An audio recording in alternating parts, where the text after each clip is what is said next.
Hello. This is the tale of Peter Rabbit by Beatrix Potter. Once upon a time, there were 4 little rabbits, and their names were Flopsy, Mopsy, Cottontail, and Peter. They lived with their mother in a sandbank underneath the root of a very big fir tree.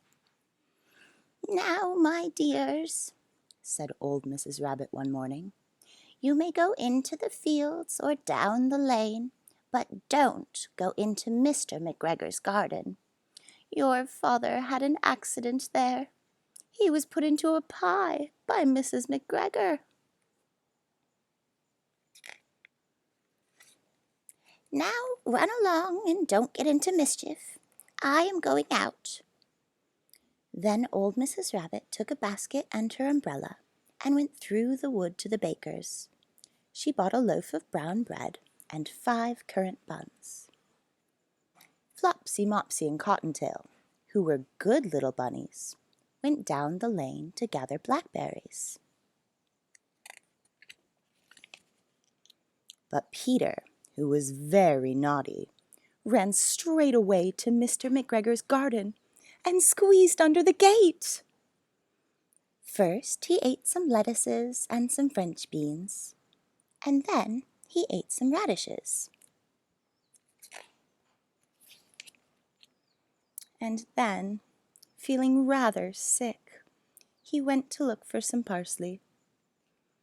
But round the end of a cucumber frame, whom should he meet but Mr. McGregor?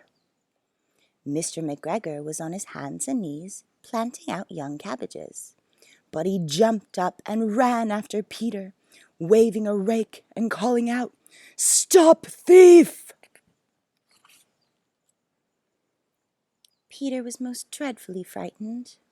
He rushed all over the garden, for he had forgotten the way back to the gate. He lost one of his shoes among the cabbages, and the other shoe amongst the potatoes. After losing them, he ran on 4 legs and went faster, so that I think he might have got away altogether, if he had not unfortunately run into a gooseberry net and got caught by the large buttons on his jacket. It was a blue jacket with brass buttons, quite new. Peter gave himself up for lost and shed big tears, but his sobs were overheard by some friendly sparrows, who flew to him in great excitement and implored him to exert himself. Mr. McGregor came up with a sieve, which he intended to pop upon the top of Peter, but Peter wiggled out just in time, leaving his jacket behind him, and rushed into the tool shed and jumped into a can. It would have been a beautiful thing to hide in if it had not had so much water in it. Mr. McGregor was quite sure that Peter was somewhere in the tool shed, perhaps hidden underneath a flower pot. He began to turn them over carefully, looking under each. Presently, Peter sneezed, "Ker-choo!" Mr. McGregor was after him in no time, and tried to put his foot upon Peter, who jumped out of a window, upsetting 3 plants. The window was too small for Mr. McGregor, and he was tired of running after Peter. He went back to his work. Peter sat down to rest.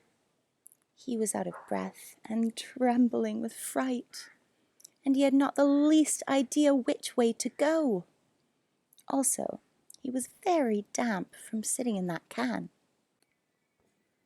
After a time, he began to wander about, going lippity-lippity, not very fast, and looking all around.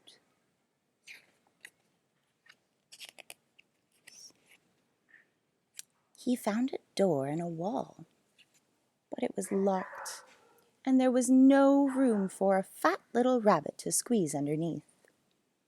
An old mouse was running in and out over the stone doorstep, carrying peas and beans to her family in the wood. Peter asked her the way to the gate, but she had such a large pea in her mouth that she could not answer. She only shook her head at him. Peter began to cry. Then he tried to find his way straight across the garden, but he became more and more puzzled. Presently, he came to a pond where Mr. McGregor filled his water cans. A white cat was staring at some goldfish. She sat very, very still, but now and then the tip of her tail twitched as if it were alive. Peter thought it best to go away without speaking to her. He had heard about cats from his cousin, little Benjamin Bunny.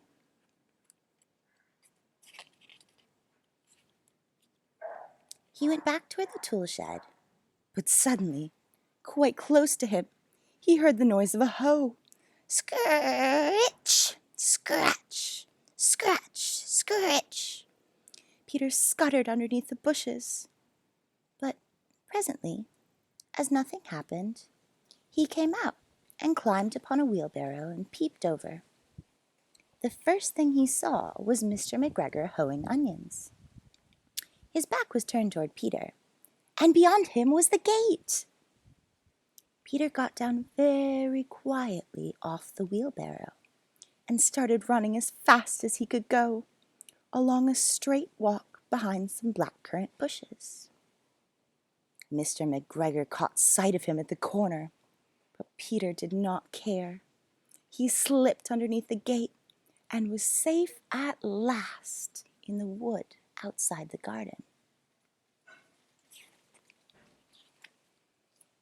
Mr. McGregor hung up the little jacket and the shoes for a scarecrow to frighten away the blackbirds.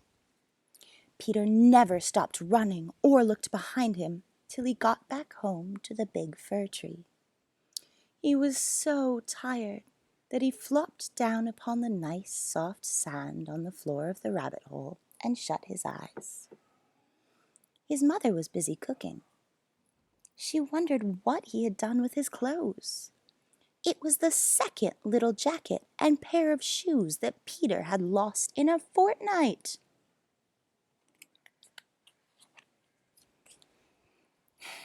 I am sorry to say that Peter was not very well during the evening. His mother put him to bed and made some chamomile tea, and she gave a dose of it to Peter. 1 tablespoon to be taken at bedtime. But Flopsy, Mopsy, and Cottontail had bread and milk and blackberries for supper. The end.